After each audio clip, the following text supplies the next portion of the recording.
మనిషిని సృష్టించింది సృష్టికర్త భగవంతుడు. మానవ సంబంధాలు మరి ఆర్థిక సంబంధాలా, హార్దిక సంబంధాలా, దేవుడు పెట్టిన సంబంధాలా? ఈ క్వశ్చన్కి ఎప్పుడు ఆన్సర్ ఎవరు చెప్పలేకపోయారు. ఎందుకు మనుషులు కలుస్తారు, ఎందుకు విడిపోతారు? అది వర్క్ ప్లేస్లో కావచ్చు, వ్యక్తిగత జీవితంలో కావచ్చు, అత్యంత సన్నిహితమైన సంబంధాలు కావచ్చు. మీ జీవితంలో వచ్చిన వ్యక్తులు ఎందుకు తారసపడ్డారు, ఎందుకు ఆ టైంకి ఆ పని అయిపోయింది, వాళ్ళు వెళ్ళిపోయారు? ఈ వెళ్ళిపోయే వాళ్ళు ఏంటంటే ఒక లెసన్తో వస్తారు. కొంతమంది మనం చాలా హార్డ్షిప్స్లో ఉన్నాం అనుకోండి, ఆ హార్డ్షిప్స్ని లైట్ చేయడానికి దేవుడు పంపించిన మనం ఏంజల్స్ అంటాము. కొన్ని వర్క్ ప్లేసెస్లో సడన్గా కట్ అయిపోతుంది మన జర్నీ. మన మెమరీలో ఐఎమ్ సుపీరియర్ అనేది ఫిక్స్ అయిపోయింది. ఇప్పుడు మనం అందుకే మనం నెక్స్ట్ లైఫ్ తీసుకున్నాం. ఆ లైఫ్లో ఏంటి, మనకంటూ ఒక ఆత్మ ఉంటుంది, ఒక సోల్ అనేది ఉంది. ఈ సోల్ అనేది ఒక పర్పస్ ఫుల్ఫిల్ చేసుకోవడానికి ఈ హ్యూమన్ బాడీలోకి వస్తుంది. ఒక్కోసారి ప్రేమ బంధాల్లో విడిపోయినప్పుడు చాలా పెయిన్ఫుల్గా ఉంటుంది. అవును. ఆ టైంలో ఎలా సమాధాన పడాలంటారు? ఈ హ్యూమన్ లైఫ్లో డిజైర్ ఉండటం కరెక్టే, కానీ అది వచ్చినా ఒకేలాగా ఉండగలగాలి, రాకపోయినా ఒకేలాగా ఉండగలగాలి. అంటే మీరు అనేది మనం ఎప్పుడు బాధపడతాం? డిపెండెంట్గా ఉంటేనే బాధపడతాం. ఉన్నప్పుడే. సపోజ్ డిపెండెంట్గా కాదు, వాళ్ళు చాలా ఇబ్బంది కలిగించి కష్టపెట్టిన మనుషులు, సంథింగ్ ఇన్కంపాటబిలిటీ ఇష్యూస్లో ఉన్న వాళ్ళు వదిలేసి, ఓకే నీ పర్పస్ ఇది, నా పర్పస్ ఇది, నువ్వు చేసుకుని వెళ్ళు. పిల్లలతో అటాచ్మెంట్ విత్ డిటాచ్మెంట్ ఎలా కుదురుతుంది? నేను దేవుడిని అడుగుతాను, వాళ్ళు హ్యాపీగా ఉండాలి, హెల్తీగా ఉండాలి.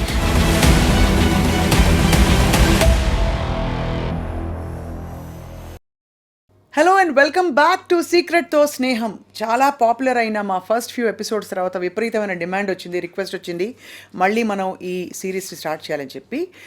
ఇవాళ చాలా ఇంట్రెస్టింగ్ ఆస్పెక్ట్ ఏమిటంటే, మనిషిని సృష్టించింది సృష్టికర్త భగవంతుడు. మానవ సంబంధాలు మరి ఆర్థిక సంబంధాలా, హార్దిక సంబంధాలా, దేవుడు పెట్టిన సంబంధాలా? ఈ క్వశ్చన్కి ఎప్పుడు ఆన్సర్ ఎవరు చెప్పలేకపోయారు. ఎందుకు మనుషులు కలుస్తారు, ఎందుకు విడిపోతారు? అది వర్క్ ప్లేస్లో కావచ్చు, వ్యక్తిగత జీవితంలో కావచ్చు, అత్యంత సన్నిహితమైన సంబంధాలు కావచ్చు. We have with us once again spiritual seeker and speaker and lead hepatologist, అందరికీ సుపరిచిత వైద్యులు డాక్టర్ కావ్య దెందుకూరి గారు. కావ్య గారితో మాట్లాడబోతున్నాం on this very fascinating topic. Hello అండి. హాయ్, హౌ ఆర్ యు అండి? I'm great, thank you. Very exciting మన ఇద్దరికి. So it is so nice andi that we keep getting an opportunity to talk about this. Correct. So yeah, very nice to be here. So నాకు అదే doubt వస్తుంటుంది. మీరు ఎప్పుడైనా ఆలోచించారా కావ్య గారు, మీ జీవితంలో వచ్చిన వ్యక్తులు ఎందుకు తారసపడ్డారు, ఎందుకు ఆ టైంకి ఆ పని అయిపోయింది, వాళ్ళు వెళ్ళిపోయారు కరెక్ట్ అని వస్తుంటుంది క్వశ్చన్. ఫర్ ఎగ్జాంపుల్ మన ఇద్దరం కలిసిన కరెక్ట్, నేను అదే చెప్పబోయాను. మన ఇద్దరం కలిసిన విధానము, హౌ సడన్లీ నేను వచ్చి జస్ట్ కొన్ని ఇంటర్వ్యూస్ చేయగానే ఏదో ఒక మాట కామన్గా మన ఇద్దరికి రావటము, దాని తర్వాత సిమిలారిటీస్ తెలుసుకోవటం, దాని తర్వాత యూనో ఈక్వేషన్ అనేది స్ట్రాంగర్ అవ్వటము, లైఫ్ జర్నీస్ మళ్ళీ తర్వాత మ్యాప్ చేసుకోవటం, డాట్ చేసుకోవటం, సమ్వేర్ సంథింగ్ ఇస్ దేర్ అని, మీరు దీనికోసం నా దగ్గరికి వచ్చారని, నేను మీరు దీనికోసం మీ దగ్గరికి వచ్చాను. అలా ఐఎమ్ షూర్ అండి అందరికీ ఇలాంటి ఈక్వేషన్స్ వేరే వేరే వాళ్ళతో ఇన్ డిఫరెంట్ ఫార్మ్స్ అనేది ఉంటాయి. కొన్ని నైస్ మీటింగ్స్ కానివ్వండి, కొన్ని జస్ట్ వెరీ సూపర్ఫిషియల్ మీటింగ్స్ కానివ్వండి, కొన్ని లాంగ్ టర్మ్ మీటింగ్స్ కానివ్వండి. సో మనం దీని గురించి ఇది 2 kinds ఆఫ్ థియరీస్లో చెప్పుకోవచ్చు మనం. ఒకటి ఏంటి అంటే కర్మ మీద డిపెండ్ అయింది, ఒకటి ఏంటి అంటే పాస్ట్ లైఫ్స్ మీద డిపెండ్ అయింది, ఇంకోటి ఏంటంటే మీ వైబ్రేషనల్ స్టేట్ మీద డిపెండ్ అయింది. మూడు ఈ మూడిట్లో ఏదైనా అయ్యి ఉండొచ్చు, మీకు ఏది కనెక్ట్ అవుతుందో మీరు అది తీసుకోవచ్చు. సో బేసికలీ మనం అన్ని బంధాల గురించి మాట్లాడుతున్నాం. ఆబ్వియస్లీ నాట్ జస్ట్ అంటే మన కుటుంబ బంధాలు, అలాగే మనకి స్నేహితులు ఎవరైతే తారసపడతారో, ఆల్సో వర్క్ రిలేషన్షిప్స్. అవునండి, అవును. కొన్ని వర్క్ ప్లేసెస్ లో సడన్ గా కట్ అయిపోతుంది మన జర్నీ. కరెక్ట్, ఎందుకు ఐ నో. సో ఇప్పుడు మనం అనుకుంటున్నట్టు ఈ రిలేషన్షిప్స్, ఫర్ ఎగ్జాంపుల్ మనకు ఒకటి అర్థం అవ్వాల్సింది ఏంటంటే, మన బర్త్, మన death and few major things in our life are predestined అనమాట. అంటే ఏంటి, ఏవేవి, ఎప్పుడు పుడతాము, ఎప్పుడు పోతాము, మనం ఎలా ఉంటాము, మనం ఏ రంగులో ఉంటాము, మన క్లోజ్ ఫ్యామిలీ మెంబర్స్ ఏంటి, మనది బేసిక్గా అనేవి డిస్టైన్ అయిపోయి ఉంటాయి. డెస్టినీ అనేది అది. ఓకే, కానీ మనకు తెలియాల్సింది ఏంటంటే ప్రజెంట్గా మనం ఇప్పుడు ఎలా ఉన్నామో, పాస్ట్ మనది ఏమైపోయిందో అది ఫ్రీ విల్ కాదు, మనం ముందే అనుకున్నట్టు. ఫ్యూచర్ మన చేతిలో ఉంది. ఈ ఫ్యూచర్ అనేది ఎలా మనం ముందుకు తీసుకెళ్తామో అనేది మన చేతిలో ఉంది, అది మనకు తెలుసు. సో మనకి ఇప్పుడు తెలియాల్సింది ఏంటంటే, ప్రతి ఒక్కళ్ళు మనకు తెలిసిన వాళ్ళ, లేదా కోఇన్సిడెన్సా, లేదా మనకి ముందే తెలిసిన వాళ్ళ, లేదా అనుకుని వాళ్ళు వస్తారా, ఏదైనా పర్పస్ ఉందా? అవును. సో మనకు తెలియాల్సింది ఏంటంటే ఇది మీకు ఒకవేళ అంటే ఒకటి మనకు అర్థం చేసుకోవాలి ఏంటంటే మనకంటూ ఒక ఆత్మ ఉంటుంది, ఒక సోల్ అనేది ఉంది.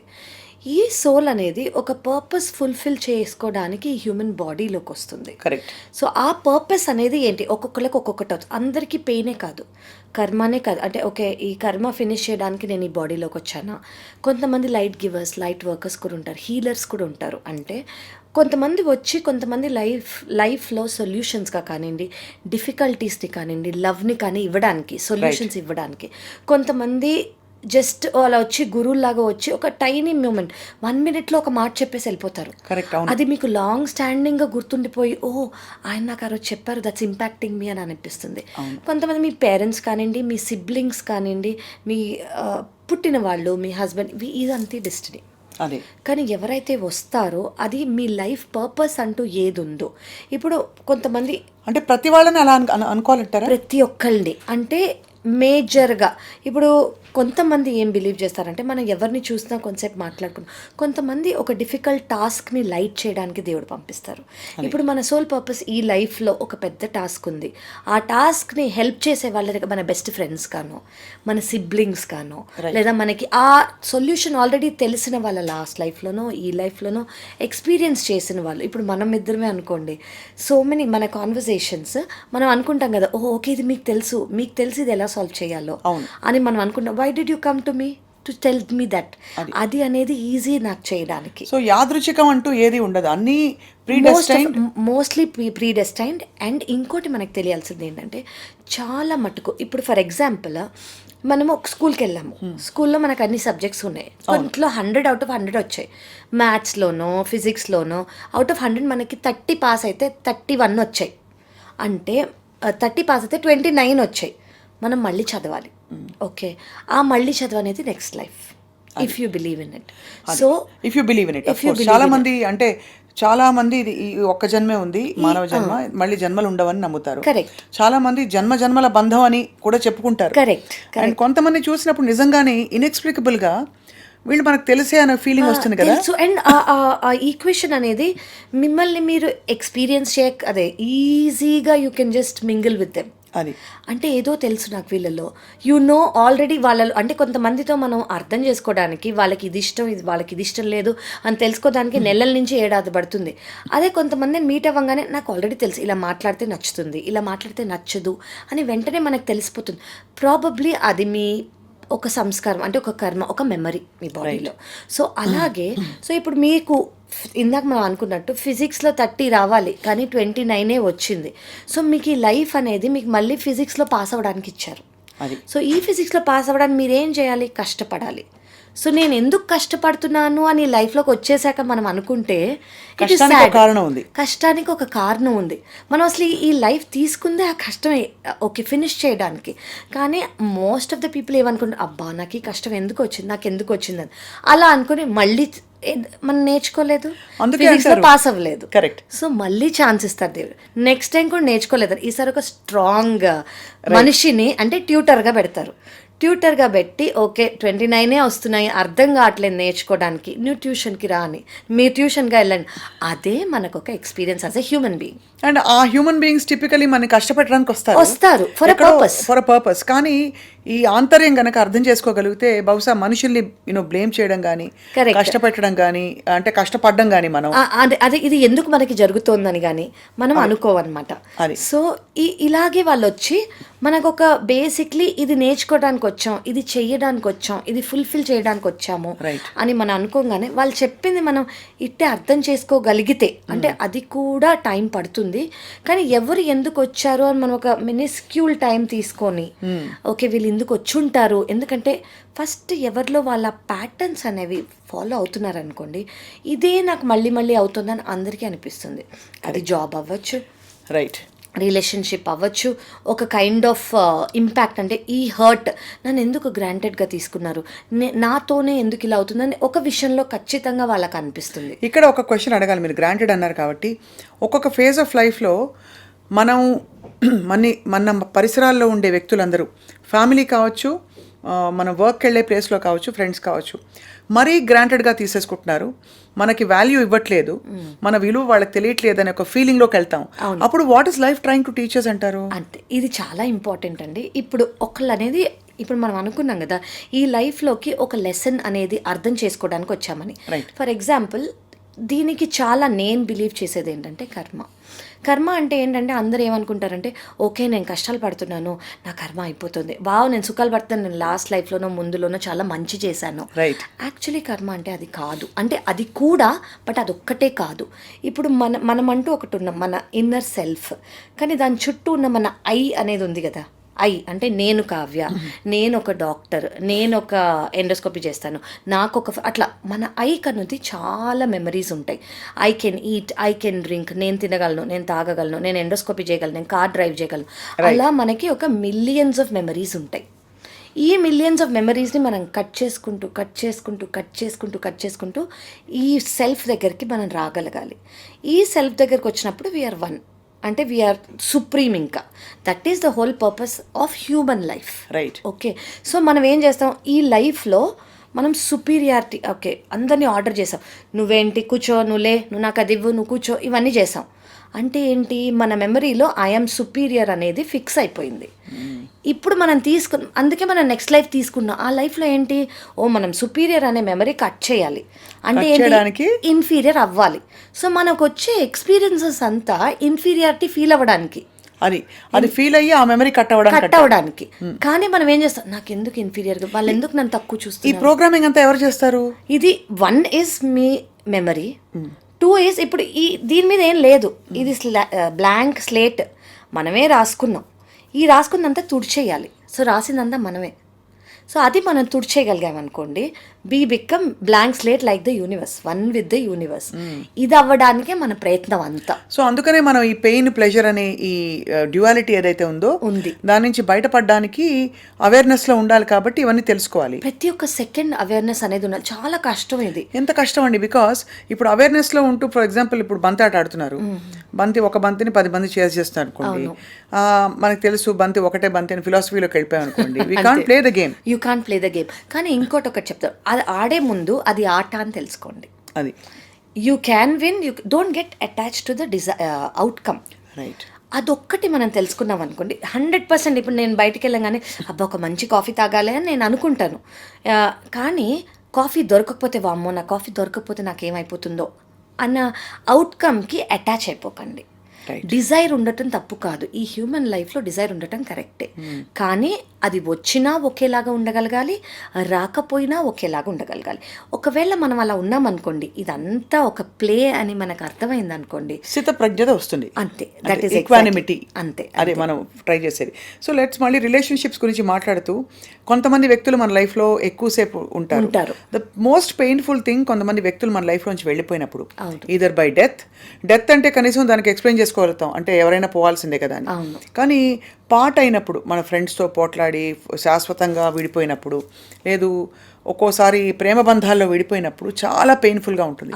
ఆ టైంలో ఎలా సమాధాన పడాలంటారు? దీంట్లో రీజన్స్ ఉన్నాయండి. ఇప్పుడు మనం ఇందాక అనుకున్నందుకు ఒక్కొక్కళ్ళు ఒక్కొక్క రీజన్కి మన లైఫ్లోకి వస్తున్నారు అని. సో ఫస్ట్ మనం అర్థం చేసుకోవాలి ఏంటంటే, వాళ్ళు వచ్చింది ఏం మనకి నేర్పించడానికి. లవ్ అనేది ఆ టైంలో మీకు ముఖ్యం అనుకోండి. ఫర్ ఎగ్జాంపుల్, ఇది ఒక రొమాంటిక్ రిలేషన్షిప్ అయ్యింది, ఆ టైంలో మీకు లవ్ అనేది ముఖ్యం, అది ఇచ్చారు, వెరీ గుడ్. కానీ దాని వెనకాల ఏంటి, మీకు ఏదో డిపెండెన్సీ అనేది వచ్చింది, లేదా మీకు ఒకరి నుంచి కామెంట్, అంటే మీరు నువ్వు బాగున్నావు, నువ్వు బాగాలేవు, నువ్వు ఇది చాలా బాగా చేస్తున్నావు అని ఒకళ్ళు కంటిన్యూస్గా మీకు చెప్పే ఒక దాని మీద డిపెండెన్సీ వచ్చేసింది, అటాచ్మెంట్ వచ్చేసింది అని ఒక కోర్కి మనకు ఒకటి అర్థమైపోవాలి. దీని మీద మనం డిపెండ్ అయి ఉన్నాం అంటే, వాళ్ళు లేకుండా నేను లేను, వాళ్ళతో తినలేకపోతే నేను సరిగ్గా లేను, లేదా వాళ్ళు నన్ను ప్రేస్ చేయాలి, నాతో కలిసి రావాలి, నాతో కలిసి లేవాలి, నాతోనే ఉండాలి, ఇలాంటి కోరికలు అందరికీ ఉంటాయి ఒక హ్యూమన్ బాడీ అన్నాక. కానీ వీళ్ళు ప్రతి ఒక్కళ్ళు వచ్చేది, ఎస్పెషల్లీ మనం ఏమంటున్నాము, వెళ్ళిపోయే వాళ్ళ గురించి మాట్లాడుతున్నాం. ఈ వెళ్ళిపోయే వాళ్ళు ఏంటంటే ఒక లెసన్తో వస్తారు. కొంతమంది మనం చాలా హార్డ్షిప్స్లో ఉన్నాం అనుకోండి, ఆ హార్డ్షిప్స్ని లైట్ చేయడానికి దేవుడు పంపించిన మనం ఏంజల్స్ అంటాము. ఒక ఫ్రెండ్ రూపంలో రావచ్చు, ఒక సడన్గా వచ్చి ఒక హితబోధనలాగా జస్ట్ ఒక మంచి మాట చెప్పేసి వెళ్ళిపోవచ్చు, లేదా మీ సొల్యూషన్ని యాక్చువల్లీ క్రాక్ చేసి కూడా వెళ్ళిపోవచ్చు. సో వాళ్ళకి ఆ లైఫ్లో పర్పస్ ఏంటంటే, కొంతమంది బాధల్లో ఉన్నారు, మీరు వాళ్ళని వెళ్ళి తీర్చండి. ఓకే, సెకండ్ థింగ్ ఏంటంటే, మనకి ఇంకోటి అర్థం అవ్వాల్సింది అంటే, మనం వేరే వాళ్ళ మీద డిపెండ్ అవుతున్నాం.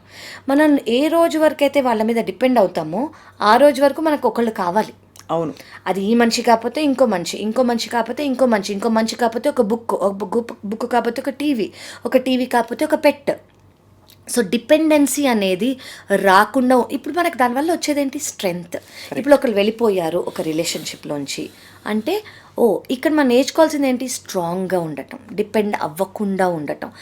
మనం ఆ స్ట్రెంగ్త్ తెచ్చుకునేంత వరకు, ఆ డిపెండెన్సీ అనేది పోయే వరకు మనకి ఈ లెసన్స్ వస్తూ ఉంటాయి. అంటే మీరు అనేది మనం ఎప్పుడు బాధపడతాం, డిపెండెంట్గా ఉంటేనే బాధపడతాం. ఉన్నప్పుడే. సపోజ్ డిపెండెంట్గా కాదు, వాళ్ళు చాలా ఇబ్బంది కలిగించి కష్టపెట్టిన మనుషులు, అవును, ఇంకా తప్పనిసరి పరిస్థితుల్లో మనం దూరం అయిపోయాం అంటే ఆబ్వియస్లీ రిలీఫ్ అనేది వస్తుంది. అక్కడే నేర్చుకుంటున్నాము. అసలు ఇందాక మనం అన్నట్టు, మనం ఈ పర్పస్ కోసం వచ్చుంటాం అనమాట. ఓహో, మనం ఇది ఫేస్ చేయాలి లైఫ్లో, మనం అది ఫినిష్ చేసేద్దాం. సో దానికి రిటాలియేట్ అవ్వకుండా, నువ్వెందుకు నన్ను నేను ఇచ్చే అనుకోకుండా, దీనికోసం వచ్చుంటారు. మరీ ఓవర్ అబ్యూస్ లేనప్పుడు, ఒక సంథింగ్ ఇన్కంపాటబిలిటీ ఇష్యూస్లో ఉన్నవాళ్ళు వదిలేసి, ఓకే నీ పర్పస్ ఇది, నా పర్పస్ ఇది, నువ్వు చేసుకుని వెళ్ళు అని ఉండగలిగే స్టేజ్ ఉంటే, ఆ అమికబిలిటీ అనేది ఉంటే అది కరెక్ట్. సో ఆబ్వియస్లీ ఇంకా చాలా మోస్ట్ ఇంపార్టెంట్ ఒక టాపిక్ ఏంటంటే, స్పౌజల్ రిలేషన్షిప్స్ గురించి కొంత మాట్లాడాము.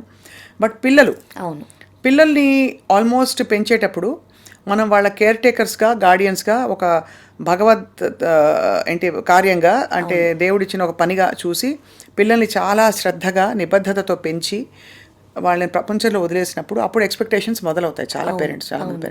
వీళ్ళు ఇలా ఉండాలి, అలా అవ్వాలి, మనని చూసుకోవాలి, మనకేదో ఇవ్వాలని చెప్పి. పిల్లలతో అటాచ్మెంట్ విత్ డిటాచ్మెంట్ ఎలా కుదురుతుంది కన్నా, ఇప్పుడు మనం ఫస్ట్ చెప్పుకోవాల్సింది ఏంటంటే, మనం ప్రతిదీ అటాచ్మెంట్ డిజైర్ బేస్డ్ అండి. డిజైర్ అంటే తల్లిదండ్రులకు వాళ్ళు ఏదో చేసేయాలి, ఓకే అది ప్రైడ్ మూమెంట్. కానీ ఇది నాకు ఇన్ రిటర్న్ కావాలి అని అనుకోరు. ఇలా అయితే బాగుంటుంది, నాకు ఇది చేస్తే బాగుంటుంది, ఎందుకంటే వాళ్ళు అలా చేస్తే నాకు చాలా ఆనందం. That is a pride moment for them. కానీ ఇవన్నీ ఎప్పుడు వస్తాయి, మనం ఏదో చేసినందుకు. సో మనం చేసినందుకు ప్రతిసారి మనం రిటర్న్లో ఫీల్ అవుతున్నాం అనమాట, మనం ఇచ్చినందుకు. సో మనం ప్రతిసారి ఎలా ఉండాలంటే, ఓకే నేను ఇచ్చేసాను, వాళ్ళు ఎలా ఉంటే అది, వాళ్ళు ఎప్పుడు హ్యాపీగా ఉండాలి, వాళ్ళు ఎప్పుడు హెల్తీగా ఉండాలి, ఇలా ఉంటే చాలు అని మనం అనుకోగలిగాం. మనం ఇట్ ఈస్ వెరీ డిఫికల్ట్. ఎందుకంటే ఒక మనిషితో ఎవ్రీ సెకండ్, మైక్రో సెకండ్ మన హార్ట్ సోల్ అనేది ఇన్వెస్ట్ చేస్తాం కాబట్టి వాళ్ళ మీద ఎక్స్పెక్టేషన్స్ ఉండటం వెరీ వెరీ వెరీ నార్మల్. కానీ మనం ప్రతి ఒక్కరిని ఒక పర్పస్ కోసం అనేది చూసాము ఈ లైఫ్లో. చాలా డిఫికల్ట్ టాస్క్ ఇది. ఓకే నా డాటర్, నా సన్ నాకేదో టీచ్ చేసేయడానికి వచ్చారు, ఓకే అందుకే నన్ను వదిలేసి వెళ్ళిపోతున్నారు అని అనుకోవటం చాలా కష్టం. Most difficult thing, in fact painful. Romantic relationships కన్నా కిడ్స్ దగ్గర ఇట్ ఈస్ మోర్ డిఫికల్ట్.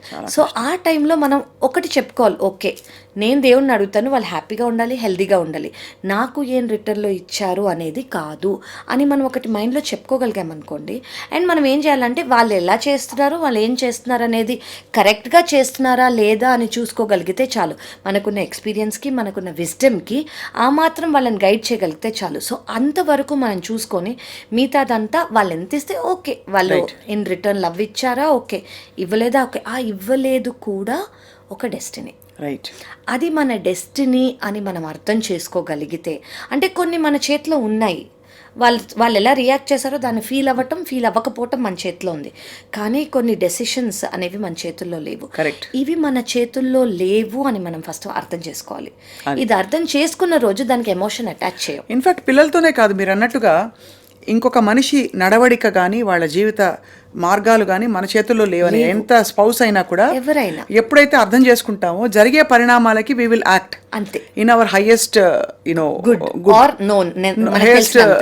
మనకు ఆ క్షణంలో ఏది బెస్ట్ అనుకుంటే నిర్ణయాలు తీసుకుంటాం.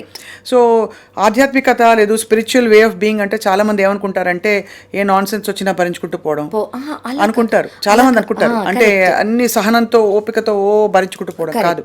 మన పట్ల మనకి శ్రద్ధ, కర్తవ్యం, ఫస్ట్ సెల్ఫ్ లవ్ అంటాం కదా, అదే. First self worth, self love. మనకి ఇది కరెక్ట్ కాదు అని తెలిసినప్పుడు దాని నుంచి వెళ్ళిపోవడం అంతే ఇంపార్టెంట్. కానీ ఆ కరెక్ట్ కాదనే ఫీలింగ్ చాలా సబ్లైమ్ గా, చాలా కాన్స్టెంట్ గా ఉండే feeling. It is not a fleeting, ఏదో కోపం వచ్చిందే నాకు వద్దిది అండం కాదు. అలా కాదు, అవన్నీ నార్మల్. ఇవన్నీ చాలా మెటీరియలిస్టిక్ గా, ఓకే, యాక్చువల్లీ ఈగో ద్వారా వచ్చేవి మనకు ఆ టెంపర్మెంట్స్.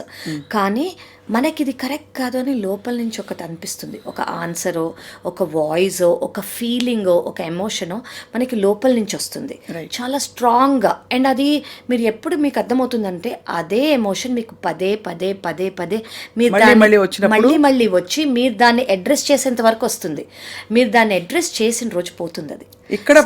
ఇక్కడ మీరు ఒక ప్రాక్టికల్ మాన్యువల్, ఫర్ ఎగ్జాంపుల్ ఒక వర్క్ రిలేషన్షిప్లో కానీ, ఒక చాలా దగ్గర బంధంలో కానీ, ఎందుకంటే ఇవాళ రేపు వర్క్ రిలేషన్షిప్స్ కూడా అలాగే దాదాపు చాలా ఇంటెన్స్ గా ఉన్నాయి. Granted work. ఫర్ ఎగ్జాంపుల్ ఒక వర్క్ రిలేషన్షిప్ తీసుకోండి. వీఆర్ ట్రావెలింగ్, నేను ఒకటి చేస్తున్నాను, నేను చేస్తున్నాను, వాళ్ళు పే చేస్తాను, whatever it is, you are doing a good, they are doing a good. So కానీ ఒకసారి ఏమైపోతుందంటే డిపెండెన్సీ అయిపోతుంది, వాళ్ళకి మీ మీద, మీకు వాళ్ళ మీద. ఈ డిపెండెన్సీ వచ్చేసినప్పుడు వీళ్ళు ఏమవుతారు అంటే, ఎవరైతే జాబ్ ఇస్తారో వాళ్ళు ఏమనుకుంటారు, ఓహో మనం కొంచెం దూరం మెయింటైన్ చేయాలి. ఇదంతా mind is playing the game. కానీ ఏంటి, వీళ్ళు లేకపోతే మీరు లేరు అని మీకు అర్థం కావాలి, వీళ్ళు లేకపోతే మీరు లేరు అని కూడా మీకు అర్థం కావాలి. ఉందా, ఓకే, వేరే సోర్స్ తీసుకోండి, డోంట్ సఫర్ హియర్. సో మీకంటూ గట్లో ఇప్పుడు ఇవి నార్మల్ ఈగో చేసే గేమ్స్. కానీ మీకు అర్థమవుతుంది ఇక్కడ మీకు రెస్పెక్ట్ ఉందా లేదా. మెయిన్ ఈ ఏరియాలో రెస్పెక్ట్ ఉందా, ఓకే, ఇవన్నీ చిన్న చిన్న రెస్పెక్ట్. హౌ డు మీ మనసులోంచి మీకు ఈ ప్లేస్లోకి రావాలి అని అనిపించాలి. సో మిగతా ఐసోలేటెడ్ ఇన్సిడెంట్స్లో అవి పట్టించుకోవద్దు. అది ఎవరి ఈగో ఆ మూమెంట్లో, వాళ్ళ బ్యాగేజ్ ఏముందో, వాళ్ళ ఇంట్లో ఏమైందో, వాళ్ళ ఆఫీస్లో ఏమైందో, దాన్ని బట్టి వాళ్ళు ఇచ్చారు. సో లార్జర్ పిక్చర్ చూసుకుంటే ఆ టైంలో మనకు ఎలా అనిపిస్తుందో, ఆ టైంలో మనకి ఎలా అనిపిస్తుంది దానికి రియాక్ట్ అవ్వకుండా ఆ స్పేస్లో మనకు అనుకున్నది మనకు ఇప్పుడు మనకు ఒక విష్ లిస్ట్ అనేది ఉంటుంది. ఇప్పుడు ఒక స్పౌస్లో కానివ్వండి, ఒక రిలేషన్షిప్లో కానివ్వండి, ఒక స్పేస్లో కానివ్వండి, వర్క్ ప్లేస్లో కానివ్వండి, ఈ 3 నాకు దొరికాయా ఇక్కడ, ఈ 3 మీకు ఇర్రెస్పెక్టివ్ ఆఫ్ ది సిచ్యువేషన్స్ ఉన్నాయి అనుకోండి, గో హెడ్. ఈ 3 మీ సెల్ఫ్ రెస్పెక్ట్ని, మీ మోరల్ని డిమీన్ చేస్తాయి. అంటే మీ రెస్పెక్ట్ని తక్కువ చేస్తున్నాయి, మీ ఎమోషన్ని, అబ్బా నాకు ఇక్కడ రెస్పెక్ట్ లేదు, నాకు ఇక్కడ సరిగ్గా అనిపించట్లేదు అని అనిపించింది అనుకోండి, you have to walk out. Right. ఇవన్నీ కూడా సరే. లాస్ట్ క్వశ్చన్ ఇన్ దిస్, ఇది చాలా పెద్ద టాపిక్, వాస్ట్ టాపిక్. బట్ మన ఫ్రీక్వెన్సీ ఎప్పుడైతే చేంజ్ అవుతుందో, అంటే మనం అందరం ఒక్కొక్క ఫ్రీక్వెన్సీలో ఉంటాం. కరెక్ట్. ఎప్పుడైతే మన ఫ్రీక్వెన్సీ చేంజ్ అవుతుంది, it can be that we have uplifted ourselves, ఏదో సాధన చేసో, లేదు ఇంకేదో మెడిటేషన్ చేసో, లేదు భగవంతుడికి దండం పెట్టుకున్నో, వాట్ ఎవర్, అది సాధన ద్వారా ఆటోమేటిక్గా చేంజ్ అయినప్పుడు మనకి అవసరం లేనివన్నీ మన ఫీల్డ్లోంచి వెళ్ళిపోతాయి అనే ఒక ప్రిన్సిపల్, నమ్మకం నేను చదివాను. అవునండి. అది నిజమేనా? ఒకవేళ అయితే అది how does that happen, or how should you not resist and get confused? Okay, so it is very true అండి. This is a proven science. ఇది లా ఆఫ్ వైబ్రేషన్ అని ఉంటుంది. యూనివర్సల్ లాస్లో ఇది ఒక లా. కరెక్ట్. సో మీరు అన్నట్టు ప్రతి ఒక్క ఎమోషన్కి, ప్రతి ఒక్క సిచ్యువేషన్కి ఒక వైబ్రేషన్ ఉంటుంది. నేను ఆనందంగా ఉంటే ఒక వైబ్రేషన్, నేను సాడ్గా ఉంటే ఒక వైబ్రేషన్, నేను గిల్టీగా ఉంటే ఒక వైబ్రేషన్. అలా highest vibration unconditional love, lowest vibration guilt, being ashamed, అంటే నేను ఏదో తప్పు చేశానో, జెలసీయో, యాంగరో, ఇవన్నీ లోయెస్ట్ వైబ్రేషన్. అంటే మనకు ట్రెడిషనల్గా చెప్పినవి కామ, క్రోధ, లోభ, మోహ, మద, మాత్సర్యాలన్నీ కూడా లో వైబ్రేషన్. కరెక్ట్. ఎవ్రీథింగ్ ఆ లో వైబ్రేషన్లో మనం ఈ వైబ్రేషన్లో ఉన్నాం అనుకోండి, ఆ వైబ్రేషన్లో ఏమున్నాయో అవే మనకి అట్రాక్ట్ అవుతాయి. సో నాకెందుకు ఇవి అట్రాక్ట్ అవుతాయని నన్ను నేను ఫస్ట్ క్వశ్చన్ చేసుకోవాలి. ఎందుకు నేను అసలు ఇలాంటి సిచ్యువేషన్స్ ని ముందు తీసుకొచ్చుకున్నాను? కరెక్ట్. ఎవరైనా నన్ను చూసి జెలస్ పడుతున్నారు వాళ్ళంటే, నేను ఎవరినైనా చూసి జెలస్ పడుతున్నానా? ఓకే, వాళ్ళు నా మీద కోపడుతున్నారు, నేను ఎవరినైనా చూసి కోపడుతున్నానా? వాళ్ళు నన్ను మనం ఎమిట్ చేసేదే మనకు తిరిగి వస్తుంది కాబట్టి మనం ఏం ఎమిట్ చేస్తున్నాం, మనకు వస్తున్నందుకు మనం ఫీల్ అవుతున్నాం. సో ఆ వచ్చేది మనం ఎమిట్ చేస్తున్నామా అని ఫస్ట్ చూడాలి. మనం చూసామనుకోండి, దాన్ని అవేర్నెస్ అంటాం. First step in this spiritual journey is being aware. అసలు మనకు అర్థం కాగలిగితే, ఓ నేను ఆ సిచ్యువేషన్లో వాళ్ళని సరిగ్గా ప్రేస్ చేయలేదు అని మనకు అవేర్నెస్ వస్తేనే చాలు, we are going up the ladder of the frequency అనమాట. అలా ఒక్కొక్కటి మనం అవేర్ చేసుకుంటూ ఒకరోజు ఏమవుతుందంటే, మన ఫ్రీక్వెన్సీ అనేది పెరుగుతున్నందుకు మన ఫ్రీక్వెన్సీ డౌన్ చేసుకోకుండా ఉండడానికి మన లైఫ్లో ఆటోమేటిక్గా అలాంటి సిచ్యువేషన్స్ తెచ్చుకుంటాం. అమ్మో నేను వాళ్ళ గురించి తప్పుగా ఆలోచించను, నేను వాళ్ళ ఇలా ఎందుకైందని నేను అనుకోను, ఎందుకంటే నాకు అది వద్దు ఆ లైఫ్లో, వాళ్ళకి ఎందుకు ఇది వచ్చిందని నేను అనుకోను, ఎందుకంటే నాకు వద్దు ఆ లైఫ్లో. అలా ఒక్కొక్కటి చూసుకుంటూ వీళ్ళు this is a huge thing అండి. అంటే ఒక లైఫ్ మిలియన్ లైఫ్స్లో మనం చేసుకో, if you believe in million life or ఒకే లైఫ్లో మీరు అనుకోండి, it is a huge task. అంటే మనకు వచ్చే 30,000 థాట్స్లో మనం ప్రతి ఒక్క సెకండ్ దాన్ని అవేర్గా ఉండాలి అని అంటే ఇట్ ఈస్ నాట్ ఈజీ.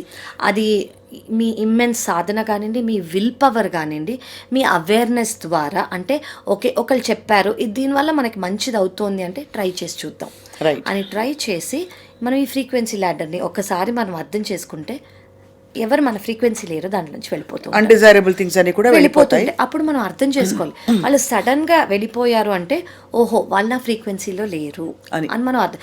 అందుకే we should not hold on to things, దేన్ని అలా పట్టుకుని ఉండకూడదు. ఎందుకంటే వాళ్ళు మన ఫ్రీక్వెన్సీలో లేరు కాబట్టి వెళ్ళిపోయారు. సో మనం దాన్ని గట్టిగా పట్టుకుని ఉంటే మనం మళ్ళీ ఆ ఫ్రీక్వెన్సీలో వెళ్ళిపోతున్నాం. మనం ఎంతో కష్టపడి పైకి వెళ్తున్నాం, మళ్ళీ మనం కిందకి రాకూడదు. సో అది మనం తెలుసుకోవాలి. చాలా వెరీ వెరీ వాల్యుబుల్ ఇది interaction today doctor Kavya, because ఇది ఫుల్ఫిల్లింగ్ లైఫ్ అంటే ఏమిటంటే మనని మనం అలైన్ చేసుకుంటూ లోపల ప్రపంచంతో చుట్టూ ఉండే ప్రపంచంతో అలైన్ అవుతూ ఇది వీళ్ళు ఇలా చేశారు వాళ్ళు ఇలా చేశారు ఇలా అయింది అని బ్లేమ్ చేయకుండా టేకింగ్ కంప్లీట్ రెస్పాన్సిబిలిటీ టు మన గురించి మనం.